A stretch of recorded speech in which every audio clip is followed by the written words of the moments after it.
You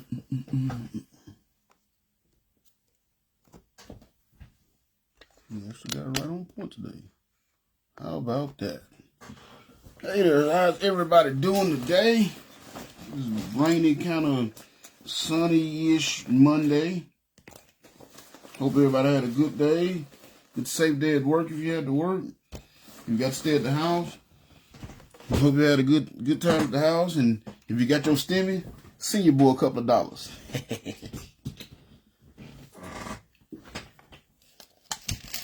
I hope everybody's good.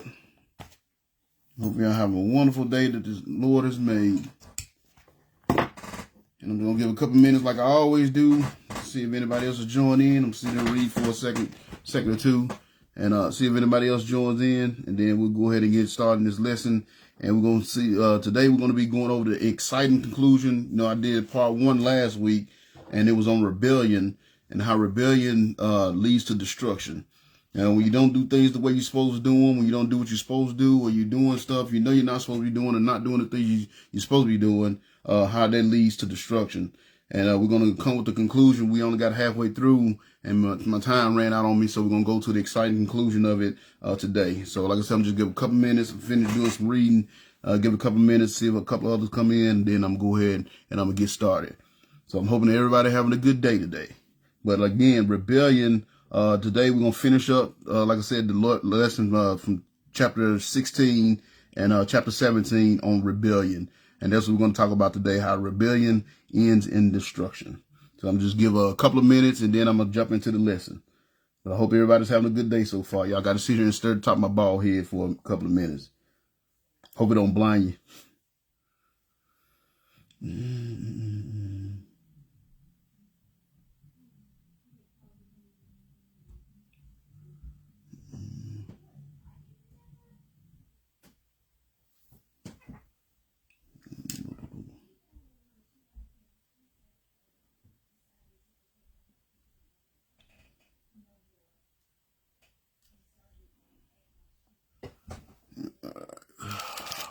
Well, I got 3 in, so you know what? I'll just go ahead and get started. Just got 3 in, and plus we got to do a review anyway, so I might as well just go ahead and jump into it. So again, thank y'all for joining me today. Hope everybody's having a great day, great Monday. This is the 15th. Is this the Ides of, I can't remember. Is this the Ides of March? I thought the 5th was the Ides of March. I'm not exactly sure if it's today or the 5th. One of them, but either way it goes. Thank y'all for joining me today. Like I said, if y'all saw part 1 last week, I hope you join me again for part 2 today to finish it up, because really it was more of an introduction to anything. And so what I'm going to do, I'm going to go ahead and go over the review for those that maybe didn't watch part 1 and you want to make sure, you know what I'm saying, you keep up with what we're going as far as what we do in the lesson. I'm going to go ahead and go through the review. So again, I'm Brother John on behalf of River Lake Baptist Church, on behalf of the Lost Sheep Ministry, and I'm here to present y'all with a lesson today on rebellion and the destructive forces that comes along with their rebellion. A lot of times we don't understand why things are going wrong in our life. We don't understand why the bad things are happening to us. And a lot of times we don't realize it's because of the rebellion that we have in our hearts, and the rebellion that we're doing, the rebellious things that we do in our lives is what a lot of times bring a lot of the drama and the chaos into our lives. And we're going to see that tonight from this lesson that we're going through. So I started off over in the book of Samuel. I started off as an introductory verse, 1 Samuel chapter 15, verses 17 through 23. And I'm just going to read through that and talk about that a little bit. Just as the introduction. And like I said, this is part 2. So if I go through a little quickly, it's because I did part 1, and y'all can just go back and watch part 1 from last week. But I want to make sure I get you up to speed for tonight's lesson. So in 1 Samuel chapter 15, verses 17 through 23, it says, "The Lord has anointed you king over Israel, and the Lord sent you on a mission and told you, go and completely destroy the sinners, the Amalekites, until they are all dead. Now, why haven't you obeyed the Lord? Why did you rush for the plunder and do exactly what the Lord said not to do?" See, that's what rebellion is. And a lot of people don't understand that when God tells us to do something a certain way or not to do some stuff, and we do it anyway, that's the rebellion. That's the sin there. And that's what a lot of us do, because that's what sin is. A lot of people don't understand sin. When we say sin, a lot of people think about the bad stuff, the killing, the rape, and the murder, and things of that nature. But sin is simply when you do something you know you're not supposed to be doing, or you don't do something you know you're supposed to be doing. That's what sin is. You know, so, and in this case, he had told Saul to do something, and Saul didn't do what he was supposed to do, and he didn't do what the Lord told him to do, and he also did some stuff the Lord told him not to do. So then he said, so then Saul, tried to argue with the Lord. Of course, like, but I did obey. Saul insisted. I carried out the mission he gave me. I brought back the king Agag, but I destroyed everyone else. Then my troops brought in the best of the sheep and the cattle and plundered to sacrifice to the Lord your God in Gilgal. See, but the Lord told him to kill everybody. He didn't say kill everybody except for the king. He said kill everybody. So he didn't do what the Lord told him to do. And then the Lord told him to burn everything. He said don't take any plunder at all. But yet he said, oh, well, they just want to take the best so we can give it to you, God. And see, we'll do this like, oh, God, I want to go get this and I'm going to give it to you. No, that's not what the Lord wants you to do, especially if you're doing something that you're not supposed to be doing to get it. And that's what Samuel told me. He said, Samuel replied, he said, what is more pleasing to the Lord, your burnt offerings and your sacrifices, or your obedience to his voice? Obedience is far better than sacrifice. Listening to him is much better than offering the fat of rams. And that's something we have to understand. Sometimes we're willing to make a sacrifice to help somebody out, to help somebody get ahead. Like, oh, well, I helped this person. I made the sacrifice to help this person. But God wants obedience over sacrifice. And that's something that was told to me the night before I gave my life to God. Really, the day before I started the process of giving my life to God, I was told that because I was making sacrifices at the time to provide for the young people that was in my world. And the guy told me that exact line. He said, God likes obedience over sacrifice. And they kind of started the whole process. And of course, if y'all know my testimony, y'all know a few days later, I gave my life to the Lord. So then this is the key to this verse, though. He said, obedience is far better than sacrifice. Listen to him is much better than offering the fat of rams. He said, but rebellion is as bad as the sin of witchcraft, and stubbornness is as bad as worshiping idols. So because you have rejected the word of the Lord, he has rejected you from being king. So again, you got to understand what he just did there. He compared rebellion, in other words, just something simply as not doing what you're supposed to be doing or doing something you're not supposed to be doing. He compared that with witchcraft, which that's one of the most hellacious things you can do, get into adultery. That's one of the things God says an abomination. So he compared just not listening, not following the law of God like you're supposed to witchcraft. And see, the reason why I compared that, because that rebellion, and when we do our rebellious things and we have our rebellious nature, that is going to lead us down the road to destruction. And that's what we're going to see here tonight. So that was kind of the introduction. And I talked about how, the world promotes rebellion. Our world promotes the society, TV, everything we watch promotes rebellion. It tells you, it puts us in the mindset, do what you want to do, as long as it feels good to you. Feel good to you. It ain't bothering nobody. Go ahead and do it. When God is saying, hey, don't do that, that's an abomination, we're saying, oh, it's okay, as long as it feel good to you, it ain't bothering nobody. See, that's rebellion. And see, when we look at all the things that's going on in our world today, it's all signs of rebellion. The homosexual issue. Of course, anybody know me, I love homosexual. I've witnessed a homosexual before. I have homosexual friends. I have homosexual people I talk to on a daily basis. I have no problem with them, but I'm not going to sit there and lie to them like, oh, it's okay. It is something God said not to happen, but it's no worse than any other sin neither. But the reason why we're seeing a big push for it in today's society, and the reason why you can't watch TV without seeing it somewhere or seeing a flag somewhere or seeing some law about it, is because it's a sign of rebellion. It's us wanting to be our own gods. The same with the transgender thing. The same with the rioting that you're seeing going on around our country. Portland, Oregon, I still don't think they've taken that city back. It's been taken over. A city completely been taken over on the United States grounds. That's insane. That's all rebellion, racism. That's rebellion. Because you read the Bible says the Bible basically tell you there is no place for hatred in your heart for anybody if you truly a Christian. So if you hating people, then you out there rebelling. I say, when preachers get to talking about homosexuality and stuff, they like that's hating, that's homophobic. No, I don't hate them people. I love them just as much as I love everybody else. But it's my job, especially when I'm going to preach God's word, to tell you the truth.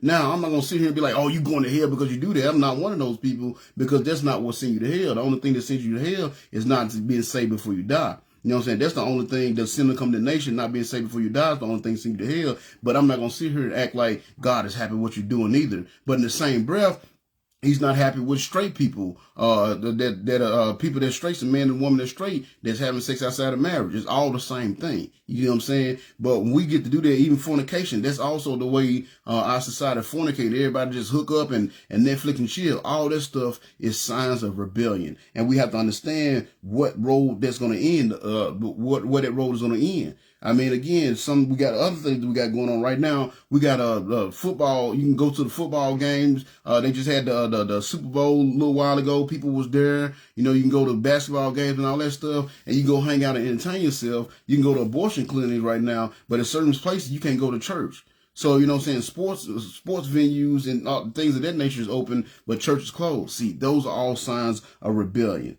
You know, so we got to understand that our society breeds in rebellion. It promotes rebellion. And that's why we have a lot of things going on in our society that we have going on right now. And the reason why is because people don't want to listen to authority. Nobody wants to listen to authority. Everybody wants to do what they want to do. Everybody basically want to be their own gods. You know what I'm saying? Even though God has gave us his law, he gave us his rules and regulations, he's told us how to live our life and what we should be doing, we want to do it ourselves, our way. And that's rebellion. That's what you got to understand what rebellion is. And like I told y'all, I did this lesson. I've been a rebel my whole life. You know, so I was a rebel. I'm not sitting here and saying I'm better than y'all, or I'm smarter than y'all, I'm wiser than y'all, or I'm not a rebel. I still rebel. I still do stuff I'm not supposed to do. So we're all guilty of this. But what we got to understand is where this road is going to end. What this road of rebellion, where is it going to lead us to? And it really is leading us to destruction. And that's what we got to understand, you know, and you eventually get to a point of no return. And that was actually one of my points. So I went through, I'm going to go over real quickly. I'm not going to preach the first 11 points, but I am going to read through them real quickly,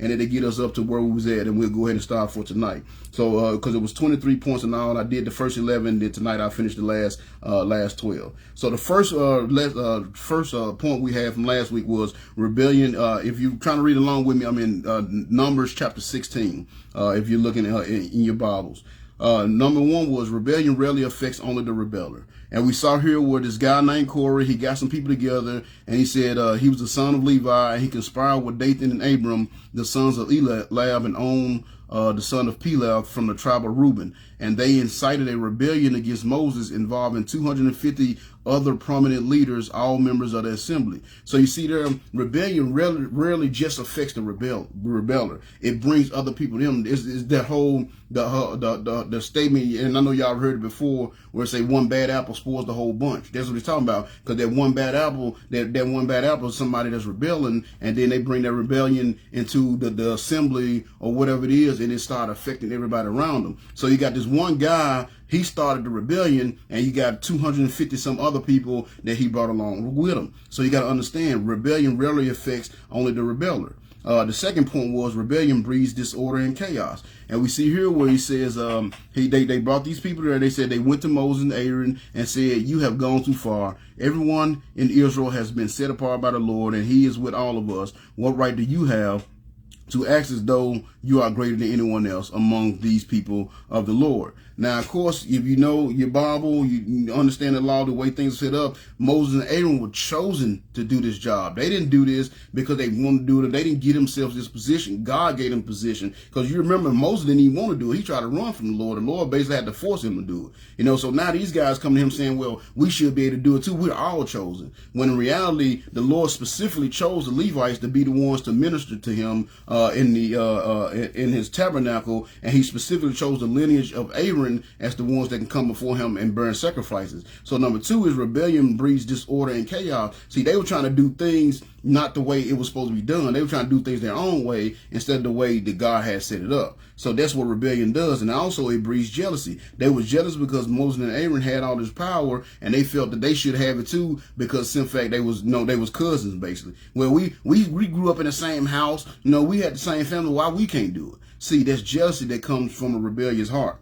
So then number 4, a humble heart would not be a rebellious heart. So we see here, and we see, and when you go through the stories, like the first 5 books of the Bible, you really start to see why, you're really able to see why the Lord chose Moses. He was a very humble dude. So when these guys come at him, he didn't lash out at them and get mad. He didn't be rebellious with them. He went to the Lord. It said when Moses heard what they were saying, he threw himself down down with his face to the ground. So in other words, he humbled himself and went to the Lord. He didn't argue and fight with them. He humbled himself. So number 5, a humble heart would not be a rebellious heart, and we see that in Moses, and that's why the Lord chose him. Number 5 was a rebellious heart is the fruit of wickedness. So when Moses went down, he went to the face to the ground, went to the Lord. Then he talked to this dude, Korah, and his followers, and he told him, he said, tomorrow morning, the Lord will show us who belongs to him and who is holy. The Lord would allow those who are chosen to enter into his holy presence. So number 5, a rebellious heart is the fruit of wickedness. And that's what Moses is saying. Like, the Lord going to show us who is really his. He's going to show us who's real. Hey, Sarah, Sahara, how you doing? I hope you're feeling better. Glad to have you here tonight. So again, the Lord will show us who's his, and and you can tell a person, if a person is really for the Lord, really doing the Lord's work by their fruit. You know what I'm saying? So if you see somebody with a rebellious heart, they're always doing things they're not supposed to do, that's the fruit. That's wickedness, and a rebellious heart is the fruit of wickedness, and you can tell that from a person's action. So that's what Moses was saying. The Lord is going to show us who's truly rebel and who's the rebels and who's truly for him. And when y'all come in front of him, when y'all come into the assembly tomorrow.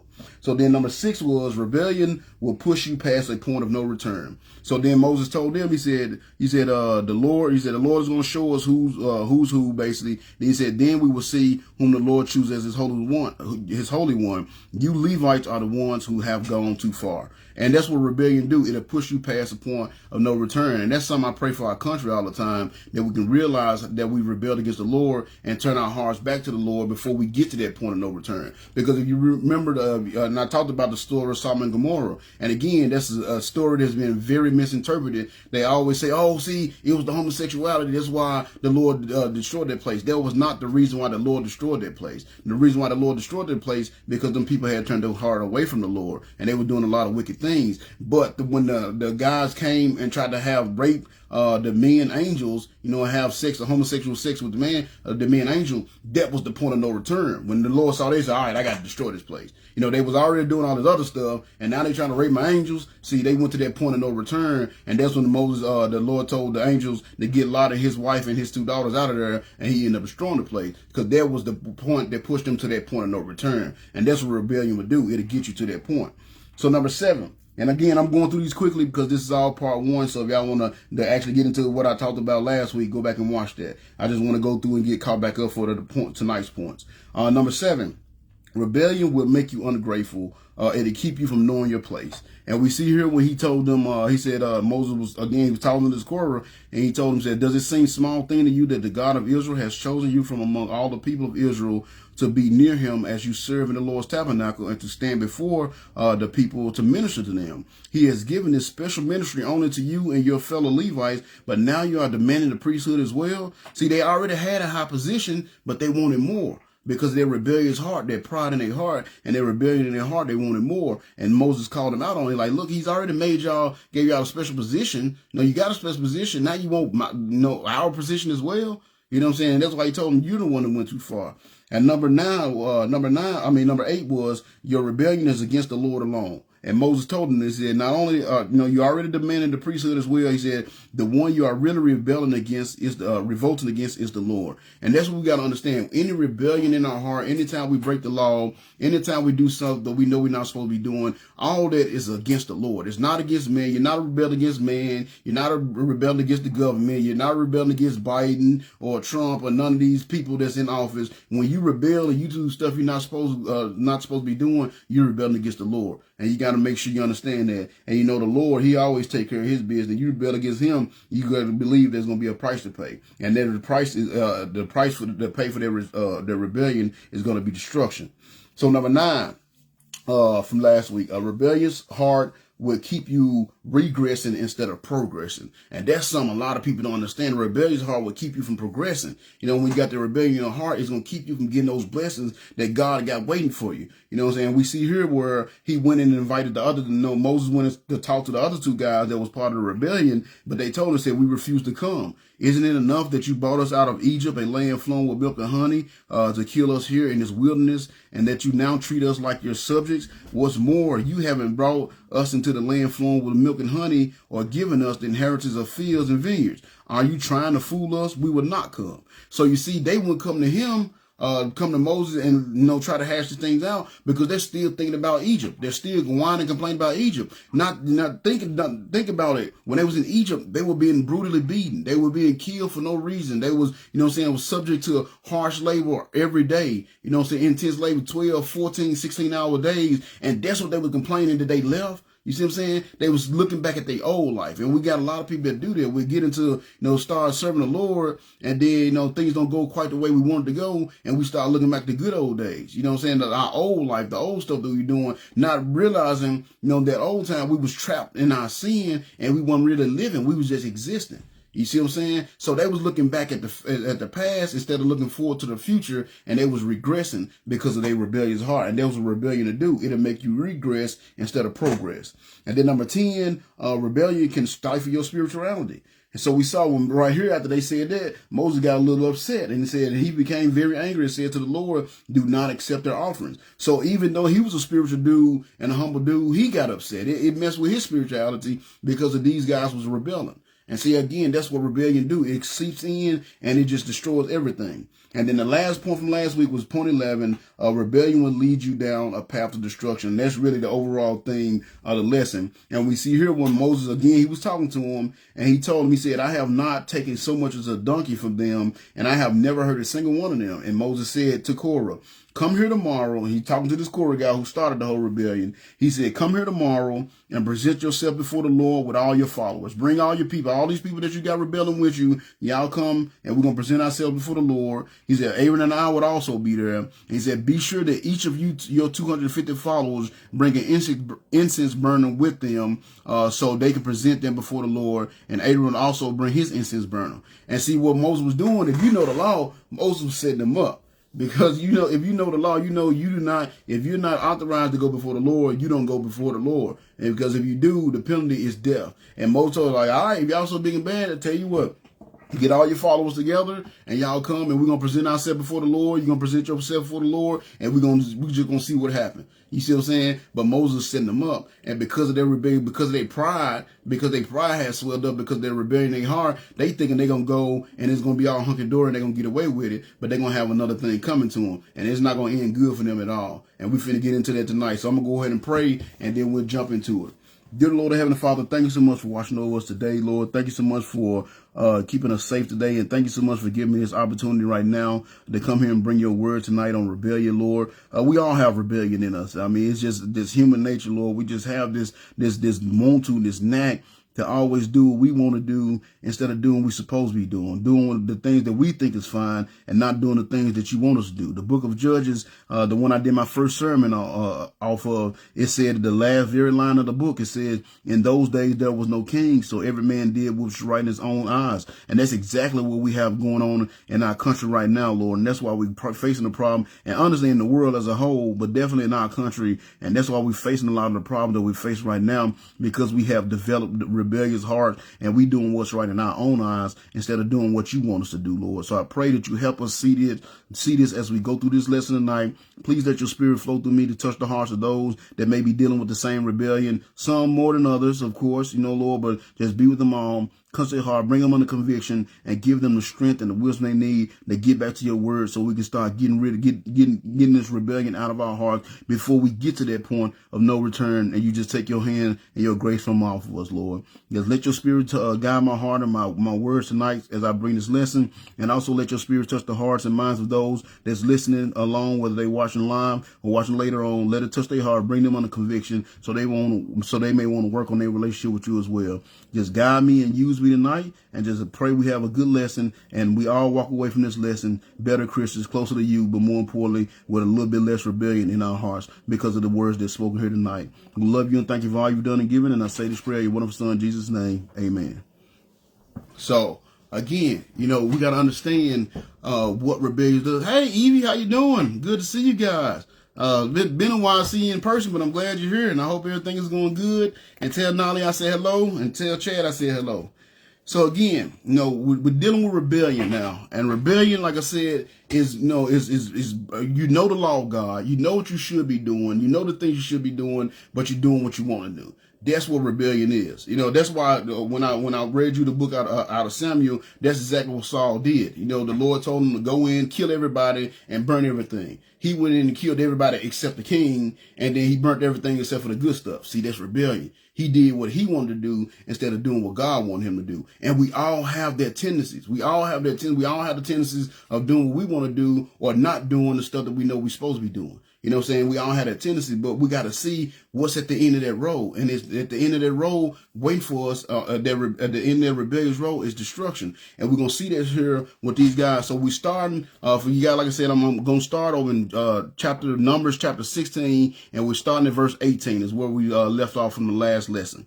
So, and of course, anybody that's watching this, if it's the first time watching it, I'm reading out the New Living Translation. If you got a King James Bible, I apologize, but I am a King James believer. But for my ministry, a lot of time I minister to people that's uneducated or don't have a close relationship with the Lord. So I read out the New Living Translation just to make sure they can really understand what's being said here. But if there's something from the King James Version, I definitely go and I pull it out and I point it out so you can know. But I'm going to be reading out the New Living Translation version for this lesson here tonight. So if you go over to the book of Numbers, chapter 16, verse 18, we see, so again, we at the point where Moses told them, he said, hey, y'all come here tomorrow, present yourself before the Lord with all your followers. Aaron and I would also be here, and be sure that each of you, your 250 followers, bring an incense burner with incense on it, so you can present them before the Lord. And Aaron and I would also bring his incense burner as well. So again, he set them up. So watch what happened. So then in verse 18 it says, so the Lord tells us this, so these men came with their incense burners,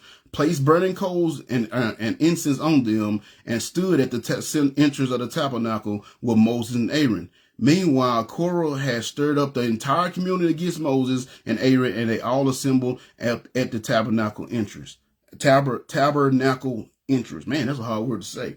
So again, we seeing, excuse me, sorry about that. We're seeing that very first point, that rebellion that's in your heart is not going to affect just you.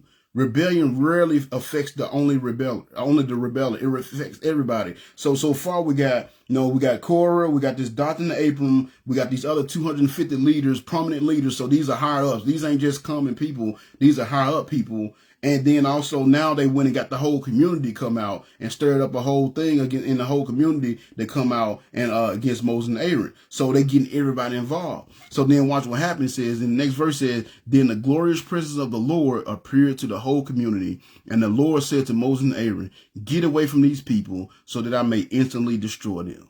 So number 12 is this. This is number 12. Because like I said, we stopped at number 11. So number 12 is this.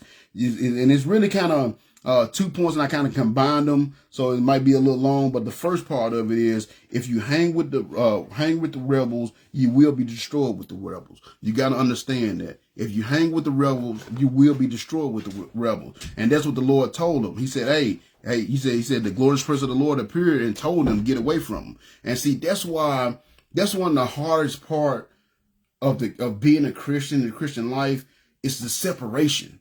You see what I'm saying? You can't, and I'm not saying separate like, oh, I'm better than you. Not like, don't take it to the extreme like the Amish do, and they got their own little community and they only the one community. No, that's going too far with it. But you can't spend a significant amount of times hanging out with rebellious people, hanging out with people that's doing things that they know they're not supposed to be doing, and you expect that you're going to come out unscathed. No, because, and the reason why in the second part is because if you truly want to live, you have to separate yourself from the rebellion of others, because that rebellion is going to rub off on you. If you were somebody, you can be somebody never stole in your life, but if you always hanging with people that steal, then guess what you're going to end up doing? You're going to end up stealing. See, again, birds of a feather flock together. Just like on the other foot, if you hang with people that's always, preaching and getting the word and talking about the word, then you're going to end up doing the same thing. You see what I'm saying? Whatever you do, whatever you spend your time with, that's what you're going to end up doing. So if you spend your time with rebellious people, you will eventually be destroyed with those rebellious people. And I'll tell y'all a story. I've told the story before, but it applies here as well. My oldest son, Jason, when we was living in Murfreesboro, he was a young kid. He was still in high school. I think he was like 10, 11 grade, something like that.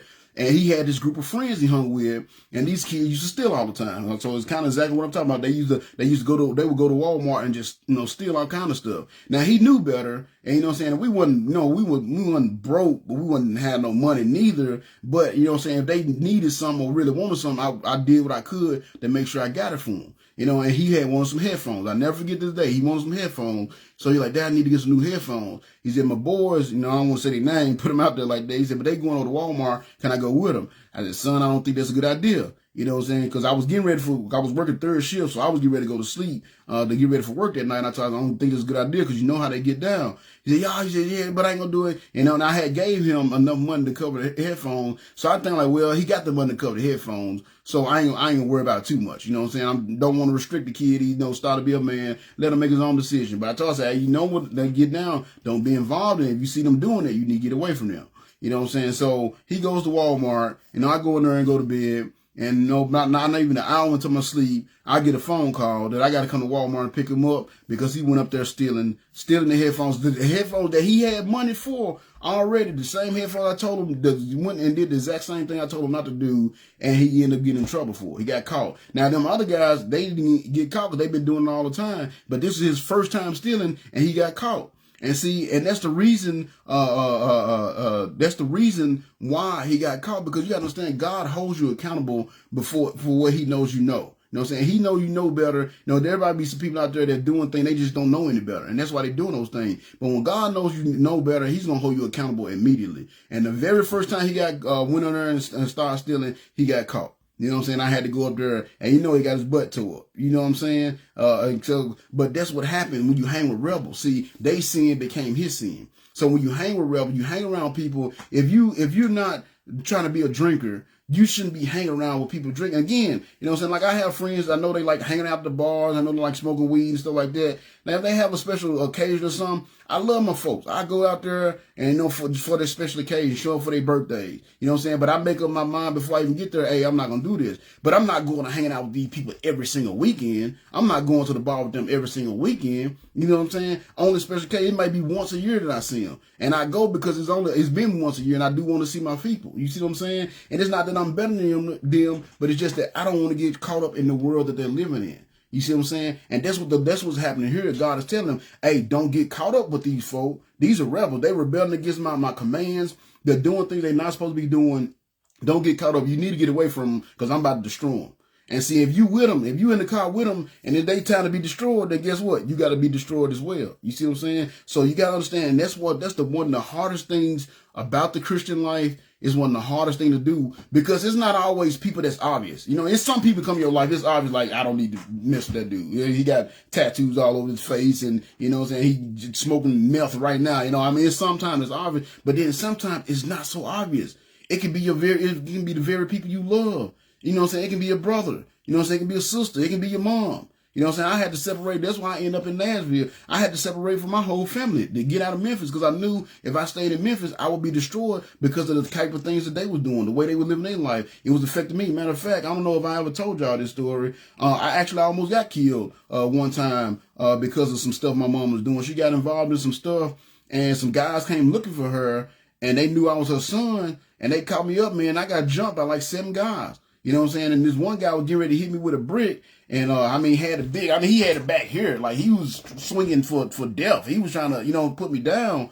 And, just so happened a guy, that was like he was like a really good friend of the family. He wasn't really family, but he was so close to the family, he might as well have been family. You know what I'm saying? He just happened to grab this dude arm right as this guy was finna come forward with this brick. He grabbed this dude's arm and snatched the brick out of his hand. You know what I'm saying? That's the only thing that saved my life. And then right after that happened, the police pulled up and, you know what I'm saying? Of course, the police got it all under control. I almost died because they were looking for my mom. You see what I'm saying? So when it was time for me to when I graduated high school, I knew I had to separate myself from Memphis. I had to separate myself from that life if I wanted to truly live. And that's what God is telling us here. When he told Moses, he said, hey, get away from these people so I may instantly destroy them. So you got to understand, if there's people in your life and they're always going down their rebellious road, they're always doing things they're not supposed to be doing, you probably even told them, man, you might want to chill out on that. You know what I'm saying? You might want to stop doing this. You might want to do it, and they still won't listen. Then you got to get away from those people. Now, when those people come from help, I'm not saying completely cut yourself off and, like I said, be like the Amish. When they come from help, pray for them. You know what I'm saying? That's one thing. Don't just, all right, I'm done, mess with you and leave them alone. Pray for them. When I see people in my world that got problems, and I have to, especially if I have to the point where I have to separate myself from them, I make sure I'm keeping them in my prayer. Lord, I love this kid. Another one, I have to separate from my brother. You know, y'all know that I adopted my older brother, raised him. Well, he's not my older brother, he's my baby brother, but, you know, raised him as my own kid, legally adopted him when I was in college. But there became a point in our relationship where he was doing stuff that he wasn't supposed to be doing, and it was starting to drag me down. As much as I love him, I had to separate from him. For like 3 years, I didn't see him and talk to him. You know what I'm saying? Because he started going down a path that I knew that was going to end badly. And once it did end bad, and it did end badly, and he finally, God humbled him, he came back. And now we have a closer relationship. It ain't as close as it was at first, but we've been a lot closer than what we have been. But it took God almost taking him from this world before it happened, because he ended up getting shot about 4 years ago on Christmas Eve. Got shot by AK-47. And since then, you know, I've been there for him. We worked on our relationship. But see, I had to separate myself, because had I not separated myself, I could have been in that car with him. And he might have survived and I might not have survived, because they shot his car up completely, like some stuff you see in a gangster movie. You see what I'm saying? So that's what God is saying. You got to be careful when you hang around rebellious people, because if you keep those rebellious people in your life, their sins, the negativity that they draw in is going to come on you. And you're going to be paying for their sins, even though you might not be doing nothing. Like I said, you might just be caught up in the wrong place at the wrong time, just happen to be hanging out with the wrong people that night, and some people come to get them, and bam, you got caught up in it because you're hanging out with rebels. So that's what God told Moses. He said, look, get away from these rebels. I'm about to destroy them. So again, number 12 is this: if you hanging with rebels, you will be destroyed with the rebels. And then also the second part of that is, if you truly want to live, you will have to separate yourself from the rebellion of others. And y'all gonna see what I'm talking about, because this is gonna come back, circling back around here in the next paragraph. So that's why I went on and did it together, because it's about the same thing. So the Lord told Moses and Aaron that, look, get away from them. I'm about to destroy them. But watch what happens. In verse 22, it said, but Moses, now these people are rebelling. They talking bad about Moses. They jealous because of the position he had. They've been talking about him, saying he think he's better than everybody else. Like they often do, church people that's trying to, live a righteous life, you know what I'm saying, talking about him. But yet when it came time, the Lord wanted to destroy him, what did Moses do? He fought for him. So in verse 22, he said, but Moses and Aaron fell face down on the ground. O God, the God and source of all life, they pleaded, must you be angry with all the people when only one man sins? You see what I'm saying? So you got to understand something. And this is really important for y'all to remember as we go through this. One man started all this. Only one person started all this, but it's going to be a whole lot, way more people that's going to suffer for it because this one man rebellion. So number 13 is this: a rebellious heart will destroy others, but a humble heart will save them.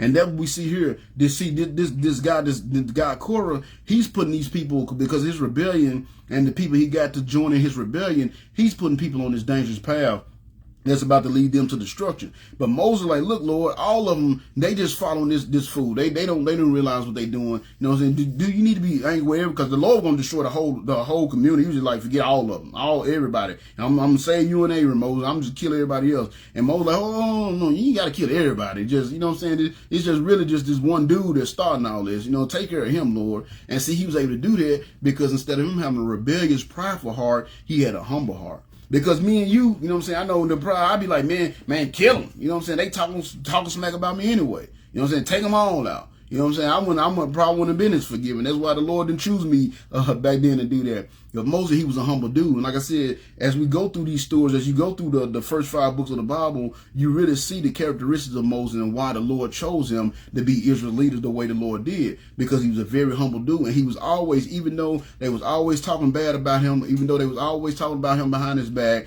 and always mumbling against them, he was always defending them. He was always taking up from them. And just, again, the Lord is getting ready to destroy him, and he fell on his face for them. And see, that's what a humble heart would do. So while a rebellious heart will destroy others, a humble heart can save them. And that's why you should be praying for your heart to be humble. I pray for that all the time. I pray for the Lord to continue to give me a humble heart. Don't let me get the big head, even though I got a big head. Don't give me the big head, Lord. Just keep me humble so I can keep on fighting for these people in this world, so I can keep on doing everything I can to help these people in this world come to you and have a close relationship with you. Those are my goals. You know what I'm saying? And a humble heart would do that. And that's what Moses did. Because of his humble heart, he's going to be able to save a lot of people. people. But because of the rebelliousness of the other guy, he's going to take a lot of people down with him. So then we see right here in verse 23, he says, and the Lord said to Moses, then tell all the people to get away from the tents of Korah, Dathan, and Abram. So Moses got up and rushed over to the tents of Dathan and Abram, followed closely by the Israelite leaders. Quick, he told the people, get away from the tents of these wicked men and don't touch anything that belongs to them. If you do, you will be destroyed for their sins. So again, that's why I combined. So I told you it was going to come back again. It was going to come back around. So number 12, and that was going to be number 14. I said I'm combining because it's basically saying the same thing. But you notice that it's the same concept. You know what I'm saying? He told them, get away from them. You know, get out their houses, get out their tents. Don't even touch nothing else. Because if you're going to be associated with them, the Lord is going to destroy you right along with them. You see what I'm saying? So that's why I say that separation. I don't want to repreach it because I already talked on it. But I want y'all to see the importance that it was mentioned twice there. First, God himself told Moses and Aaron to get away from him, you know, because he wanted to preserve them. And then he said, all right, well, you know, and he wasn't going to say nothing about everybody else because he was going to kill everybody. But again, because of the humble heart of Moses, he prayed for the people. He said, all right, well, go tell the people what I told you. Get away from these people, because anybody that's associated with them, anybody that's still with them, I'm taking them down. They going down, and everybody that's with them is going down as well. So you got to understand that. That's why I say if you truly want to live, you have to separate yourself from the rebellion of others. Because it says, notice what he said. He said, get away from the tents of these wicked men and don't touch anything that belongs to them, because if you do, you will be destroyed for their sins. You see what I'm saying? And that's what happened when you hang with rebels and people that do stuff you're not supposed to do. You will end up being a victim of their sin, even though you're not directly doing it yourself. Just the simple fact that you hanging out with them and you with them, that the negativity that they join into their life is end up rubbing off on you. And you end up going down when really you had nothing to do with nothing. You just, no, well, he's a good friend, my cousin, you know, I love him, all that, and then we just hanging out. Yeah, that's cool. But because your cousin sinned, now you got to be destroyed. And that's what the Lord was telling them.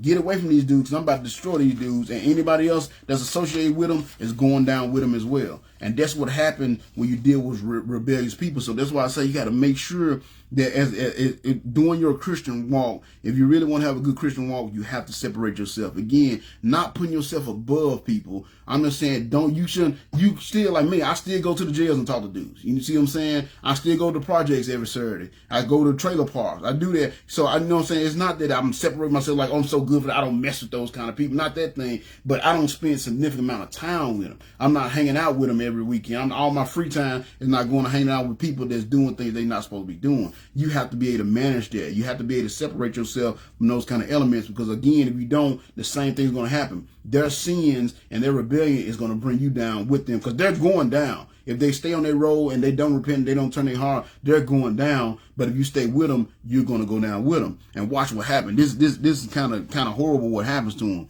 So the Lord tells Moses, go tell the people to get away from them. So then it says, so all the people stood back from the tents of Korah, Dathan, and Abram. Then Dathan and Abram came out and stood at the entrances of their tents with their wives and their children and their little ones. So you see, they just boldly standing there. So you see, again, you see that pride. You know, so they stood in front of the tent like, you know, like, y'all ain't got to be me. We fine. You know, so they got his family and his wives there, and watch what happened. And then it said, and Moses said, by this you will know that the Lord has sent me to do all these things that I have done, for I have not done them on my own. So number 15 is this, and then I'm sure we'll show what happens when that rebellious pride get into your heart. But number 15 is this: the pride of a rebellious heart is what leads them to destruction, while the humbleness of a godly heart is what leads to glorification. Okay, and I know it was a mouthful, so I'm gonna say it really one more time. The pride of a rebellious heart is what leads to destruction, while the humbleness of a godly heart leads to glorification. And see what I'm saying here? Moses went to them and said, look, you know what I'm saying? Y'all blaming me for taking on too much authority. Y'all blaming me for doing this and doing that and making myself better than y'all. Well, I'm going to let God show you. You know what I'm saying? I'm going to let God show you. And when this thing, I'm going to ask God to do this thing. And when this thing happened, y'all gonna know without a doubt that it wasn't me that's doing all this. This was strictly done by the power of God. That's basically what he's saying. So see, because of his humble heart, he's gonna be able to get glorified. He's gonna be glorified in the eyes of the people because of his humble heart, because the Lord gonna do a great thing. But because of the rebellious heart, these people, Korah and all his followers, they're gonna suffer for it. You see what I'm saying? Because again, you see how prideful he is. I'm sorry, yeah, the pride of the rebellious heart. You see how prideful he is. You know, they tell everybody else is getting away from him, and he's standing in front of his tent. I'm sure they standing there with their chest pumped out. You know what I'm saying? Got their nose in the air. You know, they pride. And watch what happened. So the Lord Moses says, no, now by this, you will know that the Lord has sent me to do all these things that I have done, for I have not done them on my own. He said, so if these men die a natural death, this is the greatest part. He said, if these, I hope y'all stay tuned in, because this is the good part here. He said, so if these men die a natural death, then the Lord has not sent me. But if the Lord performs a miracle, and the ground opens up and swallows them and all their belongings, and they go down alive into the grave, then you will know that these men have despised the Lord. You see what I'm saying? So he basically like, look, if they just died natural death, something happened, they have a heart attack or something, and they live a long age, then, you know, I'm here running my mouth, and the guy ain't got nothing to do with God. He said, but if all of a sudden the ground open up and swallow everything they have, and they go down alive into the grave, then y'all know that they despise the Lord. And you notice what he said? He said that they despise the Lord. Because what did I say in my earlier point? Rebellion is against the Lord alone. And that's what he's saying. Because of their rebellion, because they're doing this thing that they're doing, getting the people all excited, getting the people going against authority, they are really going against the Lord. So he's saying, if the Lord opened up the ground, it shows you that they really did. They ain't despising us. They're not arguing against us. They're arguing against the Lord. And then it says, so check this out. Said he had hardly. He said he had hardly finished speaking this. Now, he just said, he knows that if the Lord opened the ground and suck them all in, then it show you that they despise the Lord. So then he said he had hardly finished speaking the words when the ground suddenly split open beneath them. The earth opened up and swallowed the men along with their households and the followers who were standing there with them and everything they owned. Wow. What just happened? They just lost everything. They family, because who they standing there with? They were standing there at the entrance of their temple, their wives, their children, and their little one. They whole family, because of their rebellion, their whole family was just destroyed. So number 16 is this. Your rebellion could be the cause of the destruction of those you love the most. And that's what you got to understand. That's why I really want to do this lesson on rebellion, y'all. And the reason why I want to do this lesson on rebellion, the reason why I hope the world can see this lesson, because we got to understand that's what's causing all this death and this suffering and these plagues and everything that's going on in our society. It's our rebellion. You see what I'm saying? Our rebellious heart, our rebellious nature, our rebellious spirit that we're always giving into is what is causing these things. It's causing this death. And these men here, because of their rebellion, they just destroyed, their rebellion destroyed them and their family. Because again, what was the very first point? The rebellion rarely affects only the rebeller. It affects everybody. It affects everybody. Everything you do, you know what I'm saying? It's something big that we talk about in our family here a lot. You know, we try to tell the kids, everything you'll do affect everybody in this family. It's not just you. You see what I'm saying? And as a Christian, same thing. Everything you'll do, you affect everybody that's in your world. It's not just about you. You know what I'm saying? Even if you're not a Christian, just in humans in general, we have to understand that our actions and the things that we do and the decisions that we make usually affect more of the people around us than it affects us. You know, if y'all remember when I did way back when I first started, I did the story of Samson. You know, so you see Samson's life. You know, he was doing all this stuff. He was hard-headed, going places he wasn't supposed to be going, doing stuff he wasn't supposed to be doing, hooking up with all these women. But everybody around him was getting affected, but instead of him, and he wasn't. And that's why he kept doing it. And that's a lot of time why we keep going, being rebellious, because it affected everybody else around us and it don't affect us. Now, in this case, it affected him, but it also affected his family with him. And now his whole family has been destroyed in a horrific way because of one man's rebellion, because they decided to join the rebellion of this other guy. So see, Korah is the one that started it, the whole rebellion. And because, because they decided to join the rebellion, see, they got destroyed. Just like I was saying earlier, that's why the Lord said you got to separate yourself from that stuff. That's why you got to separate yourself from rebellious people. So the earth opened up and swallowed the men along with their households and the followers who are standing with them and everything they own. So, I mean, you just got to imagine that they just sitting there, and I imagine like a field or something, because, you know, they was out in the desert in a big open space, and all of a sudden a huge sinkhole just opens up, and everybody just falls in. Everything they own falls in there. And everything, not only everything they own, anybody that was close to them, because again, the Lord said, separate yourself from them, because if you don't, they going down, and you're going down with them. So everything they owned and everybody that was close to them, all of a sudden got sucked into this pit. Could you imagine the horror that went on when that happened? Oh my goodness, I can't even begin to fathom. And then the next line says, so they went down alive into the grave along with their belongings. Now right there, this is one of those situations where I got to read the King James Version, because the way they translate it, I think it take away from a little power of what's really been said here. And matter of fact, it takes away from my next point. He says, in the King James Version, he said, they and all that appertain to them. So again, not just their belongings, everything that appertained to them, friends, family, anything that was related to them, anything that was still with them, had joined themselves with them, it all went down. It said everything they own, they and all that appertain to them went down alive into the pit. See, where did they go? They went to hell. You see what I'm saying? They went to hell. So you got to understand, number 17 is this: your rebellion could affect the eternity of others. Because again, what happened? Korah started this rebellion. They decided to join a rebellion. They know that spewed they rhetoric or whatever, got other people on their side, and everybody went down, because they said they went down into the pit. It didn't say they went down, just went down. See, they said grave. They made you think, oh, okay, they just went down, they got buried. They said no, they went down, so they went alive. Basically, what they said, they went down alive into hell. It went down into the pit. So because these people led this rebellion and got these other people to join with them and their whole families went down to hell. You see what I'm saying? So you got to understand that that's what rebellion does. It can affect the eternity of others. It can affect their eternity of everybody that's around you. These people just lost their whole family. Their whole family destroyed and went together to hell because of their rebellion.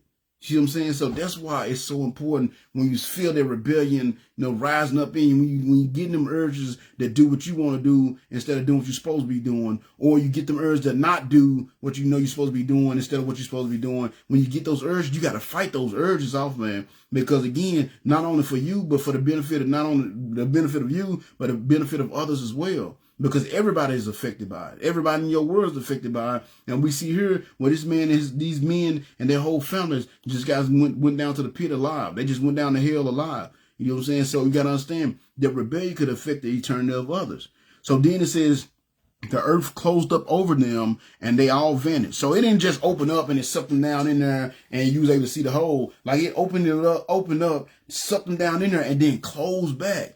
I mean, that would have blew my mind. I couldn't even imagine. And could you imagine the horror? And matter of fact, he said the earth closed over them and they all vanished. All of the people of Israel fled as they heard their screams, fearing that the earth would swallow them too. Because they was all, because you remember, he got everybody to join in. And the only reason why they weren't standing there with them is because Moses went out and told them, hey, get away from these people because they're about to get destroyed. So they was like, oh man, I came down, I was right there with them.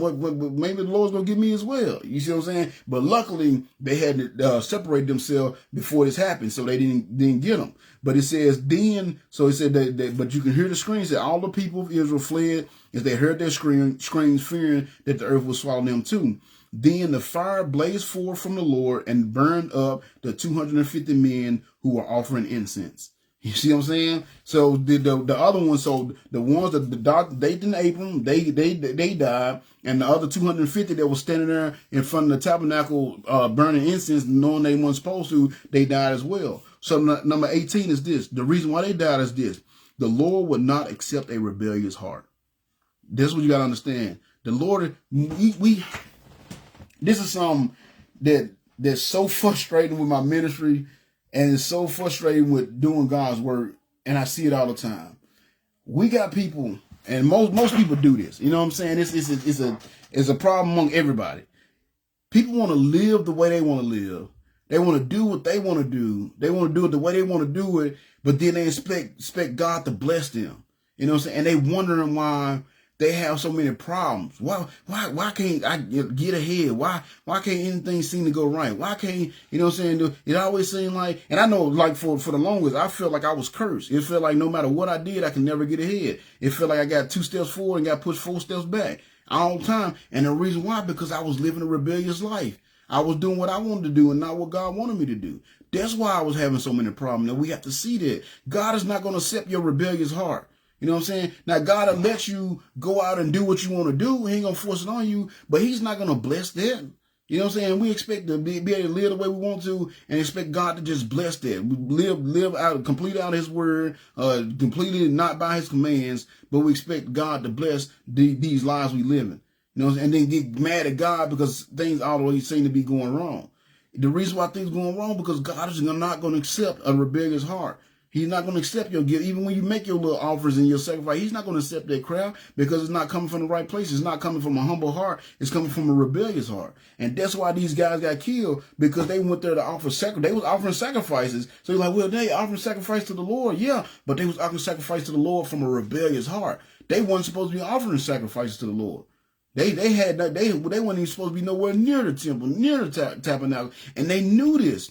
And they did it because they got caught up in somebody else's rebellion. You see what I'm saying? That's why it's so important to make sure you follow the right people, man. Make sure the people that you're following are going to lead you to the word of God and lead you down the path you need to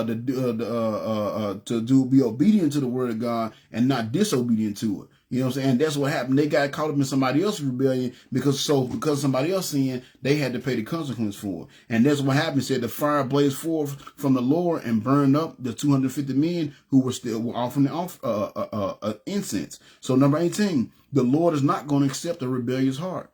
You know what I'm saying? I don't care how many seconds, I don't care how nice you is, I don't care how many people that you've paid for, I don't care how many people you fed and all that. If your heart is not in the right place and you're not doing things you're supposed to be doing to feed those people, the Lord is not going to accept that.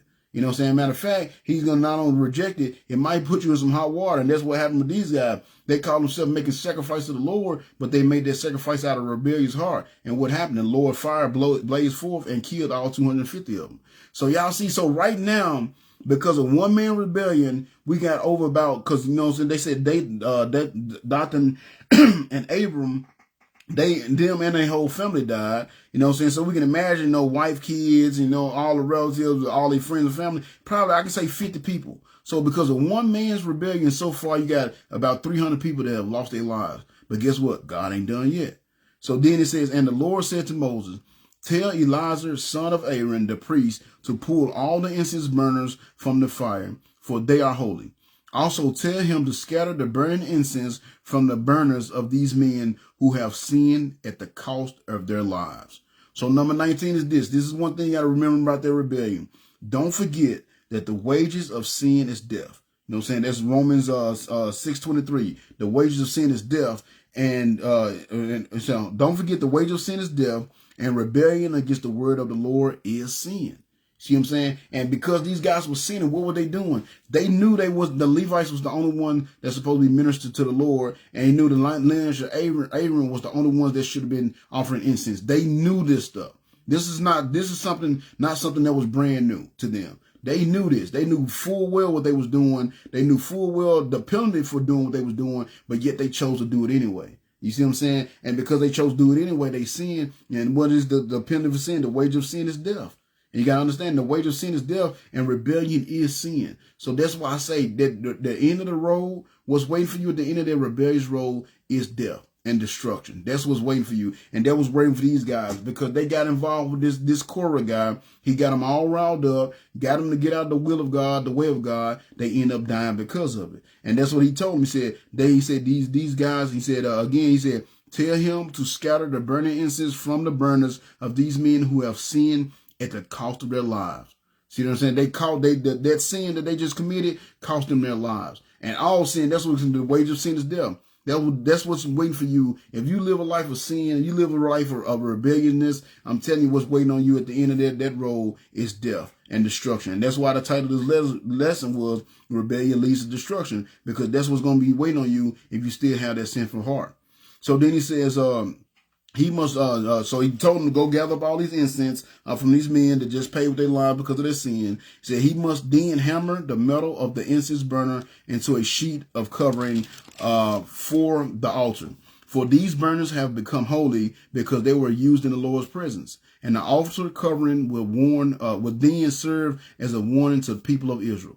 So Elijah the priest collected the 250 bronze incense burners that had been used by the men who died in the fire, and they hammered out they were hammered out into a sheet of metal to cover the altar.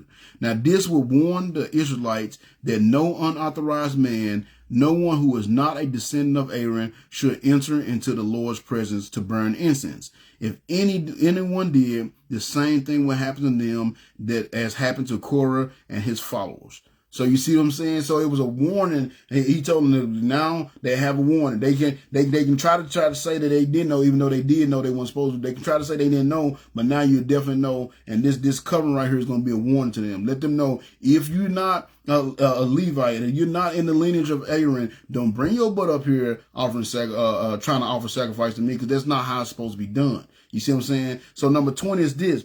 A rebellious heart, and this the problem with a rebellious heart. A rebellious heart will keep you from heeding the warning. A rebellious heart will do that. You will know, how many times have we been in a situation and something been telling us not to do it? Even almost like the universe will tell you not to do it. Don't go there. Certain things that happen where, things don't work out. You might have a flat tire. I remember one time, and this is, not the same, I guess, but I remember this one time. For some reason, I just wanted to go home to Memphis. I wanted to go home to Memphis. I can't remember what was going on, but I remember I need to get to Memphis. And I remember Rez she was just my baby mom at the time. She was like, well, I'll go down there with you. But at the same time, I had a feeling like I didn't need to go. Like I need to just, just stay home. You know what I'm saying? So, but I was just determined. I don't know why. I was just determined. And then I was getting ready to head out. Something happened that made me leave out later than I wanted to. And I was like, all right, I got that taken care of. Then something else happened, and stuff just kept on happening. I'm like, oh, maybe I don't need to go to Memphis. But I was just determined for some reason. I was just hell-bent on going to Memphis. So I got on my car, and since I left so late, I got on the interstate, and I was speeding down there. And man, don't you know, I got pulled over on the way down and got a ticket. Got pulled over in Memphis and got a ticket, and then I got pulled over on the way home and got a ticket as well. And like I said, I know that ain't as major as this, but it's just like, had I just heeded the warning, and I could have saved myself a lot of time, effort in court, and money, and points on my license at that time. You know what I'm saying? But I was trying to do what I wanted to do instead of what my spirit was telling me to do. You see what I'm saying? And that's what happened with rebellious heart. Your spirit be trying to guide you in the right direction, but the rebellion in your heart will try to guide you in the wrong direction. It'll guide you to doing what you want to do instead of doing what you're supposed to do. And again, that's where we get in trouble. That's why we always fall short and get in trouble, because we always give in to that rebellion. And that's what it says. He said, look, this is going to serve as a warning, but so oftentimes the universe, the Lord, whatever you want to call it, will give us warnings, but we don't heed those warnings because of our prideful heart, because of the rebellion in our heart that keep us from heeding those warnings, and we'll go down that path, and whatever bad thing he was trying to keep us away from and get in. My case that night, within a matter of 2 days, I got 3 tickets. And all of them was like major tickets too. They weren't even like small tickets. They were major tickets. And I was like, man, I guess I really shouldn't took my butt down to Memphis. You know what I'm saying? But that would have happened because I wanted to do what I want to do instead of what God was trying to show me I didn't need to do. And of course, at that time, I wasn't living for the Lord anyway. So I had no understanding of what it means to listen to him when he's trying to guide him. But I know now, if I don't feel right about something now and things ain't working out, then I just stay my butt where I'm at. But a rebellious heart will keep you from heeding the warning. And that's what the Lord said, look, I'm pretty sure there was things that's happened before, he blazed. And again, he gave them a law. He told them not to come, if you want to leave, like everybody knew the law. Moses read the law regularly. You know what I'm saying? They all agreed to the law. So they had been warned of what would happen if they go in front of the Lord and they wasn't the proper people. And yet they went anyway, and they didn't heed that warning because of their rebellion in their heart, their pride. So you got to be careful with that. So he said, if anyone, he said, no, so this is going to serve as a warning. He said, if anyone, this will warn the Israelites that no unauthorized man, no one who is not a descendant of Aaron should ever enter into the Lord's presence to burn incense. And if anyone did, the same thing would happen to them. That's happened to Korah and his followers. He said, thus the Lord's instruction to Moses were carried out. And so number 21 is this. So of course he's saying basically that they did what was told. So number 21 is this. The opposite of obedience is rebellion. And again, we see why Moses was so successful, why the Lord used him, why he was able to be the leader that he was able to be, because he was very obedient. He always did what the Lord told him to do. Just like in this instance here, he always did what the Lord told him to do. That's the key. Y'all got to understand, that's the key to success in life. It's about being obedient, not being perfect. Don't get them switched up. It's not about being perfect. It's about being obedient. Doing the things that you know you're supposed to be doing and not doing the things you know you're not supposed to be doing. That's the key to life. That's the key to success in life. That's the key to keeping problems and drama and chaos out of your life. It's about just being obedient and doing the things you know you're supposed to be doing and staying away from the things you know you're not supposed to be doing. That is the key. And that's what they did there. That's what Moses did there. So just like the Lord told him to go gather all them up and do all the stuff, it was done. And so you got to understand the opposite of obedience is rebellion, and of course rebellion, the price of a rebellion is death and destruction. So you got to understand that. So then in verse 41 said, but the very next morning the whole community began muttering against Moses and Aaron, saying, you have killed the Lord's people. What? How's it that they killed the Lord's people? These dudes went up there and did exactly what they knew they weren't supposed to be doing. But see, that's my point number 22. Rebellious people will always try to blame others for their rebellion. It always happens. They never just say, look, I'm a terrible, crappy person, and that's why I'm doing these things. They never say that. They always got to blame somebody else for their rebellion. These guys knew full well that they weren't supposed to go in front of that altar and make those sacrifices. They knew full well that the Lord had chosen Moses. You know what I'm saying? And not to get back into it, but y'all go back and read it. But I mean, how many times did the Lord appear when Moses went up on the mountain and got the law? You know, the Lord appeared. I mean, they heard the Lord's voice. They knew full well what was going on. They knew full well what they were supposed to be doing. They knew full well what they weren't supposed to be doing. But now they complain against Moses because they like, well, you know what I'm saying? You killed the Lord's people. They didn't kill the Lord's people. Those people killed themselves because they made bad decisions. It's just like, well, hell, that's one of the things whenever I'm going over the gospel with somebody, or whenever I go to gospel about it, I'm explaining about hell, I try to make sure people understand God is not the one that sends us to hell. We send ourselves to hell by the decision that we make. God doesn't send us to hell. God let us do whatever we want to. You know what I'm saying? He don't force himself on you at all. You know what I'm saying? You're the one that got to make the decision of whether you're going to accept him as Savior or not before it's too late. You know what I'm saying? And if you don't make a decision, that's why you end up in hell. Not because God sent you to hell. You sent yourself to hell because of the decision you made. You know what I'm saying? You got to take responsibility for that. But rebellious people rarely do. They never take responsibility for themselves. They always pointing the finger at somebody else. Oh, well, I'm like this because I got molested as a child. And they're not saying that it ain't some bad thing that happened to them. That's not what I'm saying. And I'm empathetic for that. But stop blaming. You still had a choice to make on whether to go this route or go that route. And you still chose to go the easier route. You know what I'm saying? Like, I could have easily used the excuse. I could have easily just stayed being a drug dealer or be in prison right now or whatever and use the excuse, oh, well, I had such a bad life in North Memphis. That's why I do that. And that's what they often do. They're like, well, his home life was this, his home like that. Yes, I was in a bad situation. I saw a lot of bad stuff, but I still made decisions to do the opposite of what I saw.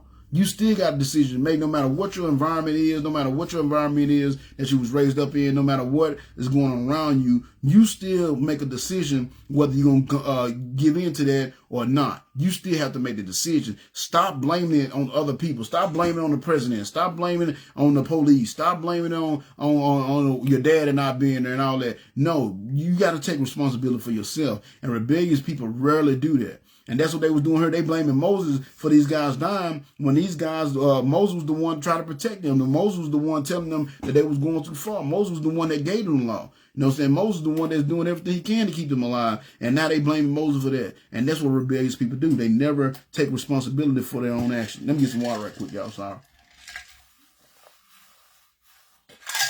Talking too much, I guess.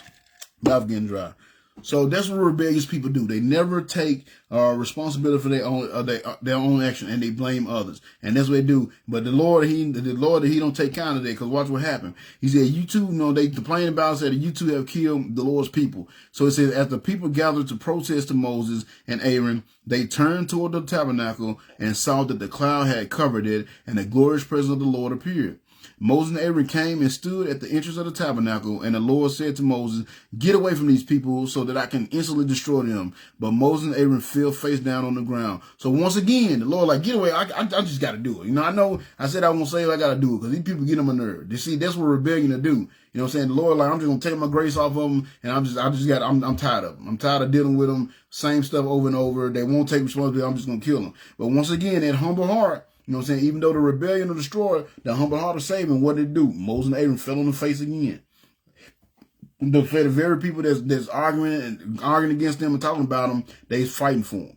So it says, and Moses said to Aaron, quick, take an incense burner and place burning coals on it from the altar. Lay incense on it and carry it quickly among the people to make atonement for them. The Lord's anger is blazing among them, and the plague has already begun. So number 23 is this. The plagues in your life are the signs of your rebellion. And when I say the plagues in your life, I'm not saying the coronavirus. I'm not saying actual plagues, but the problems, whatever problems that persist in your life, whatever bad things that keep happening to you, all those problems, all those things are signs of your rebellion. So you find yourself in a situation where it's always something like everything you do goes wrong, can't get ahead, can't win for losing, what can go wrong, goes wrong. If you find yourself in that situation all the time, those are signs that you're rebelling somewhere. And the Lord is trying to get your attention. He's trying to bring you back to him. He's trying to show you that, hey, you need to put your faith and trust in me. You see what I'm saying? That's what those are signs of. So you have to understand that the plagues in your life are signs of the rebellion. And that's what happened. He says, the plague has already started. He said, and Aaron did as Moses told him and ran out among the people. And the plague indeed had already begun, but Aaron burned the incense and made atonement for them. He stood between the living and the dead until the plague was stopped.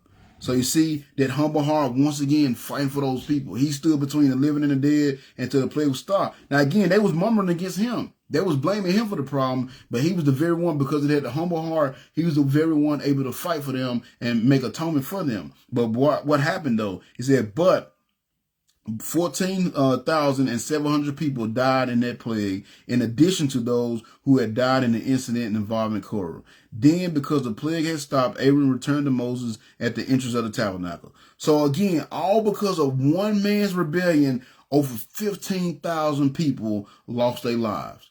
You see what I'm saying? It affected 15,000 people because of one man's rebellion. That's why rebellion is such a bad thing. Because again, it never just affects the rebellion. The very first point, the rebellion never affects the rebeller. And also, what it does, it causes destruction of the people you love. 15,000 people lost their life because one man decided that his pride swelled up and he decided that he was going to rebel.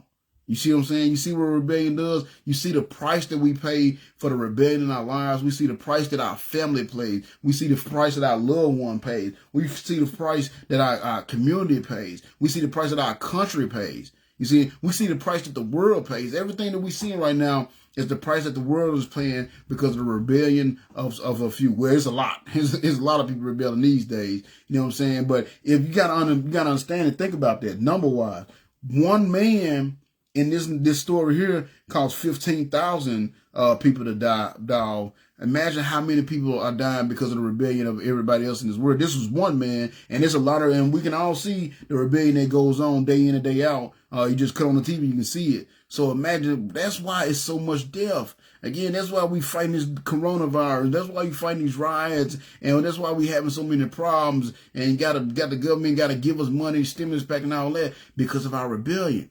We seeing the results of their rebellion. And God is not going to accept their rebellion, and his grace has left us because we have rebellious hearts. We don't, instead of having humble hearts, we have rebellious heart, and his grace has left us because of that. And that's why we're experiencing all these things that we're experiencing.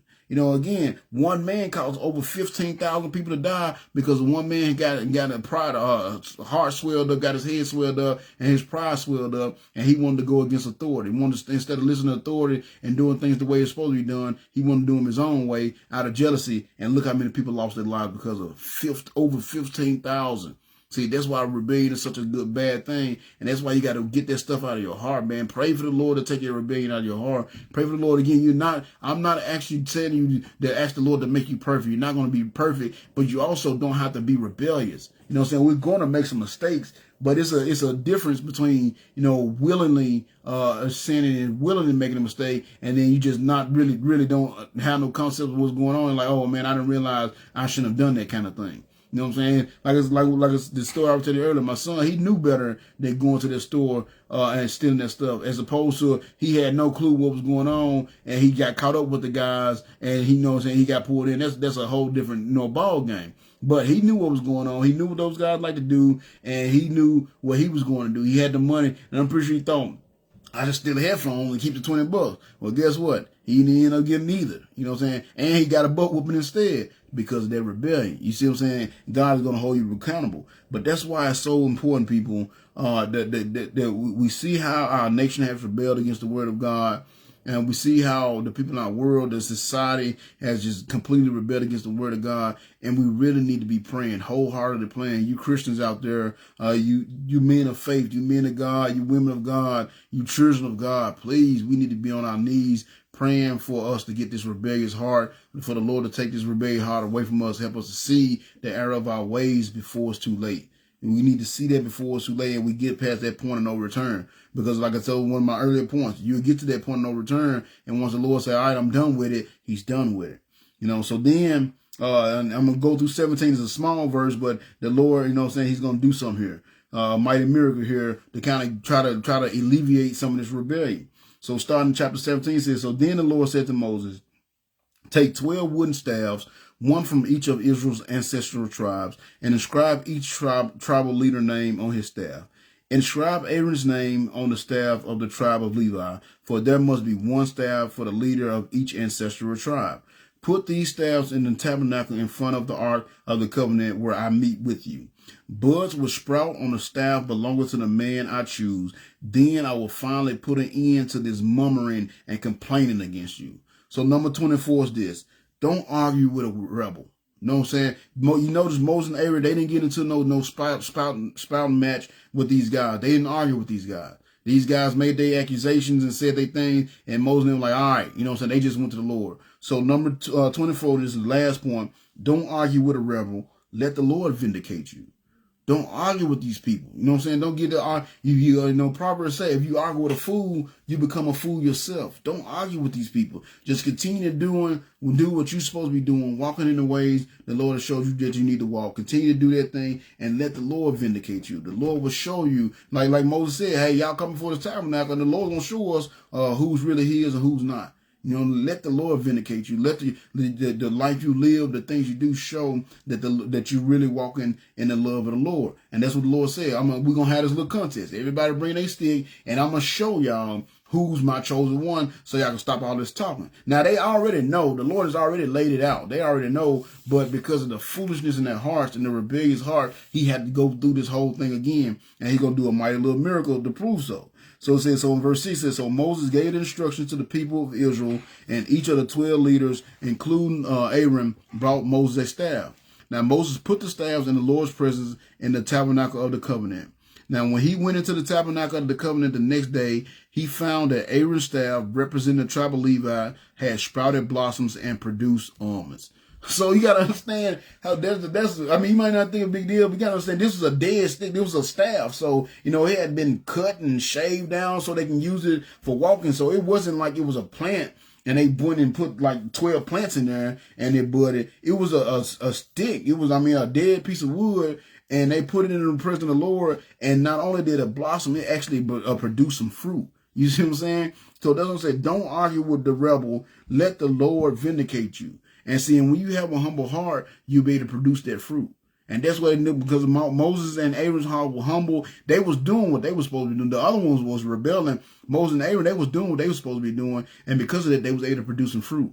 You see what I'm saying? They was able to produce some fruit. And the Lord was able to vindicate them by the fruit that they produce. And we should do the same. Let our life be our argument. Don't argue with these fools. You know what I'm saying? Just continue to live your life, continue to be obedient, continue to do the things that the Lord has ordained for you to do, the things you know that you're supposed to be doing and not doing. Stay away from the things you know you're not supposed to be doing. Let the Lord vindicate you, and you'll be able to produce some fruit. You'll be able to do some mighty work for the Lord and be able to do some fruit. And when you, because of your fruit, because people see your fruit, that'll be your proof that you really is of the Lord, and it'll stop up all that talk of you behind your back. So understand that.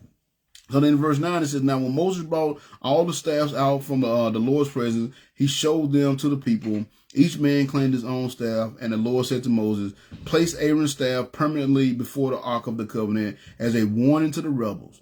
This should put an end to their complaints against me and prevent any further deaths.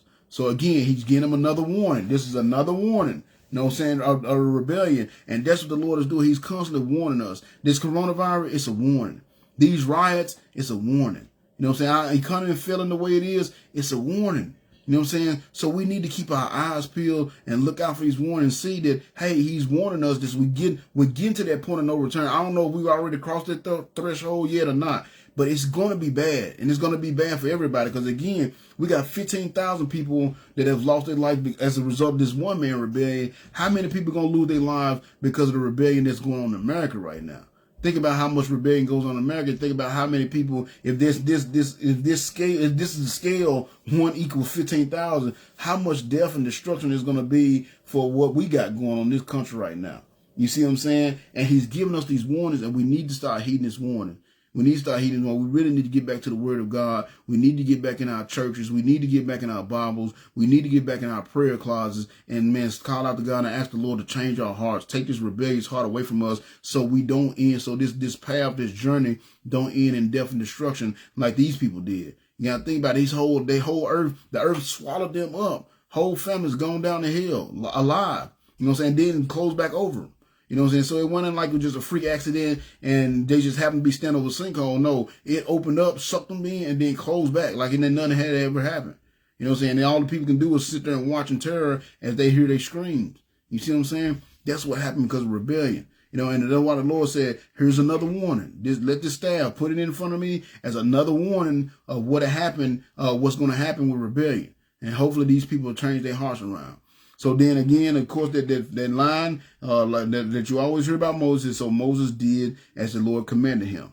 See what I'm saying? That's why he was such a great leader, because he always did what he was told. And then to finish it off, he says, then the people of Israel said to Moses, we are as good as dead. We are ruined. Everyone who even come close to the tabernacle of the Lord dies. We are all doomed. And of course, that's not the case. You know what I'm saying? The Lord wants you to come close to him, but you can't come to him with no rebellious heart. You know what I'm saying? That was what was that point number 18. You know what I'm saying? The Lord, he will accept you, but he's not going to accept you if you come to him with a rebellious heart. He ain't going to accept you if you come to him with some malice in his heart.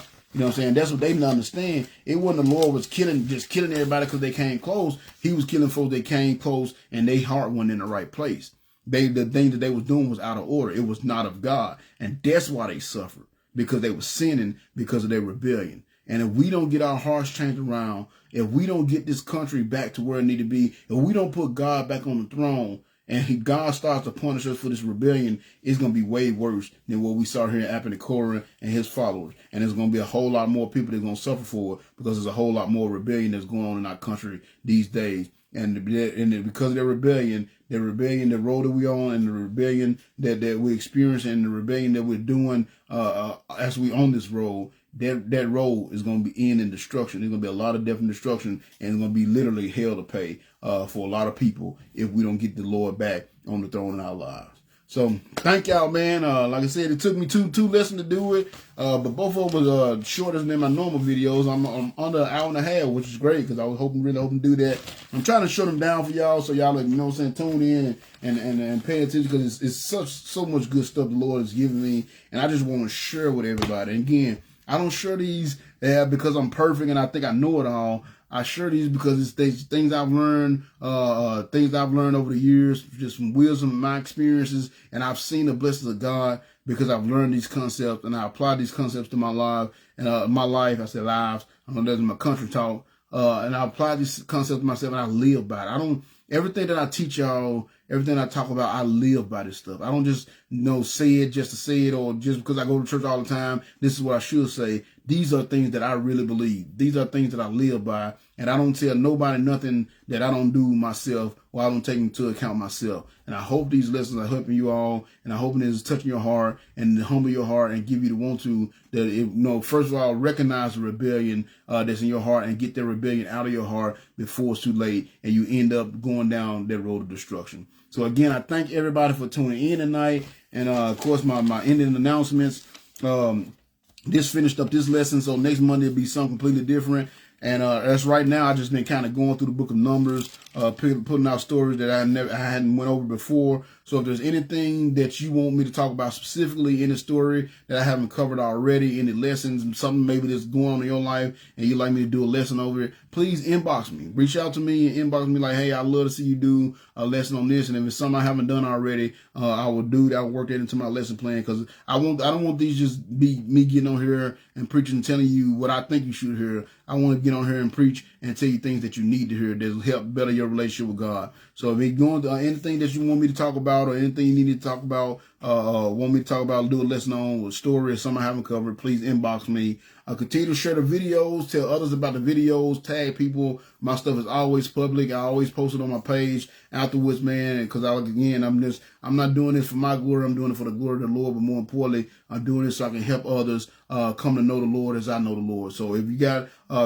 people that you feel will benefit from this, people that you want to think that need to hear this, that you know that it can help them in their life, please tag them, share it, do whatever. I'm not trying to get no glory or get rich out of this stuff, but I am trying to, build the God's kingdom. So continue to share the videos and tell others about it, so the ministry can continue to grow and we continue to help people come to know the Lord. If you're not saved, you're not sure about your salvation, of course, always please reach out to me. Knowing that Jesus Christ is your Savior, having a day where you've heard the gospel and accept Jesus Christ as your Savior is the most important decision you ever make in your life. So please, if you're not sure about your salvation, if you're not sure if you heard the gospel, not sure what being saved is, please email me, inbox me, DM me, whatever you got to do to get in touch with me so we can talk about this and we can get this taken care of before it's too late.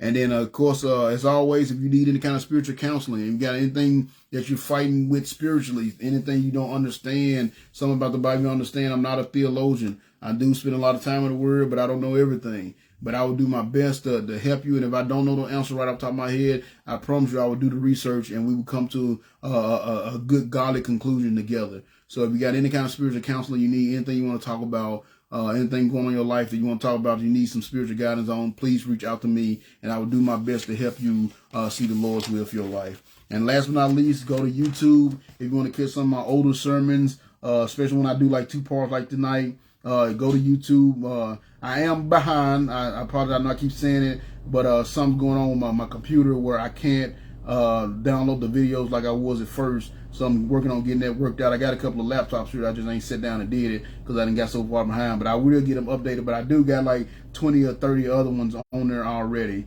So it's plenty of time on there. So if you want to catch any of my old sermons, go here to my YouTube page. Type it in, go to YouTube, type it in just like this with a space between each word, and it'll take you to my channel, and all the videos, my past videos will be on there if you want to get caught up.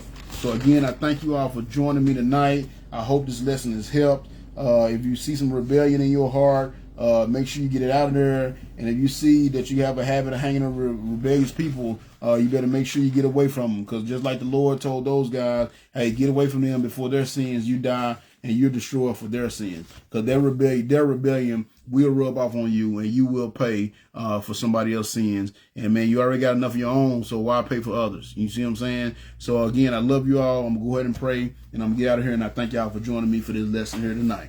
Dear Lord, Heavenly Father, thank you so much for all you've done. I did my best to present this lesson in a way that hopefully will help people understand the importance of putting you back on the throne in our lives, and help us understand the importance of you being in our lives, Lord, and more important, us not only just having your word in our life, but following your word. And we have to realize that that's what rebellion is. You know, every time we think about the bad stuff, we always go to the extremes when we think of sins and all those things. But a rebellion is simply not doing something that you told us to do something and we didn't do it, or you told us not to do something and we did it anyway. That's rebellion. You know, and the end of that rebellion, what's the end of the road, that rebellious road is destruction, Lord. So help us all to see that if we got it in our lives, you know what I'm saying, take us out, humble our hearts and guide our steps in our hearts and our minds, so we may get rid of this rebellious heart and humble our hearts and get back to wholeheartedly serving you, Lord, because that's the only thing that's going to get this country back to where it needs to be, us putting you back on the throne and truly honoring and glorifying your holy name. So we just thank you for this lesson here tonight. Thank you for the words you gave us to guide us. And we just thank you for this ministry that you've given me, the growth that we've experienced over the last year since I started this. It was actually just about a year ago, first time I did it, and I'm still going strong, Lord. And I thank you so much for it. All the lessons I've been able to share, all your wisdom I've been able to share, it's all because of you. And I thank you so much for it, Lord. So I ask you just continue to watch over us, continue to help me grow and prosper, continue to use me and my family to spread your word and to do the work you have for us to do. Keep your hand upon us and keep us encouraged, Lord. Give us your power, love, and wisdom over the problems that we deal with. You know, our family's not perfect. We still have family problems. And I pray you just give us your grace and mercy to deal with the problem that we're dealing with. And I pray you be with all your servants. Be all yourself. We go through a lot to do your work, Lord. And I know it's not a complaint, but it's just we do face a lot because of the rebellion of this world. It's astronomical, Lord. And it's always fighting an uphill battle, seem like. But I know in the end it's worth it. And I pray you just continue to be with all your faithful servants. Give us all the encouragement and enthusiasm we need to keep going forward. Give us your power, love, and wisdom over any problem that may arise that may keep us from doing your work. And just continue to give us the safety and the protection and the resources we need so we continue to spread your word, especially those that's in hostile territories and those that are persecuted for your word, Lord. Just please continue to keep them safe, keep your hand of protection upon them, and just give them the courage they need to go forward so they may honor and glorify your name because of it. Be with all those that are lost. I pray that you touch their heart, bring them under conviction, help them see the importance of making a decision before it's too late, and give them the wisdom and discretion to accept you as Savior when the gospel is presented to them, Lord. Send one of your faithful servants by to present your gospel to them and give them the wisdom to accept that gospel before it's too late. We pray you just continue to shine your love and grace down upon us all. Again, keep your hand upon my family and my friends, Lord. Be with all those that are in the military. No, Lord, my hats are off to them. Keep your hand upon them, protection upon them, Lord. Help them to see that no matter how far away from home they are, they're never too far away from your word. And just keep your hand upon them, Lord, so they continue to honor and glorify your name. Give them the wisdom to make the right decisions, especially when they're out in the field, and especially when it comes to life and death. And just keep them and their family safe till they may be able to embrace each other once again and honor and glorify your holy name because of their ability to do so. I ask you just continue to watch over us all throughout the night. Keep us all safe, Lord. Protect us so we're able to get up and have another day tomorrow to be able to honor and glorify your holy name. I ask you to be with me tomorrow. I got another busy day tomorrow to get to meet the lost sheep in person. So I pray that you just give me the strength I need to make it through the day and continue to honor and glorify your name and do the work that you have for me to do as well. And I pray you just continue to shine your love and grace down upon us always. Bless us and guide us always, Lord. And just continue to use me, my family, in this ministry, River Lake Baptist Church, to continue to spread your word, reach out to the community, to change the lives of others, and capture the lost souls of men. We love you so very much. Thank you once again for this opportunity and this time to spend in your word. And just thank you for letting your spirit work through me. We love you and thank you for all you've done and given. Say this prayer in your wonderful Son, Jesus' name. Amen. All right. So again, thank you all for joining me tonight. If you watch live or you watch later, I still appreciate the support. And again, just keep telling everybody about us, man, and let's keep this thing growing. But more importantly, let's keep glorifying God. That's the most important part. For my Lost Sheep members, if any of y'all are watching, we will be having our meeting tomorrow night at 6 o'clock. And I'm back soon we get off here. I'm going to send the text out so y'all will be getting a text in a little bit about tomorrow night. And I pray that we see you all. But until then, for everybody, next Monday, I won't be this Thursday, so it'll be next Monday. God willing, I'll be back here at 7 o'clock Monday night with another wonderful lesson that'll help you build your relationship with God. So until then, just please continue to be safe. Remember to continue to watch your back and pray. I love you all. Peace.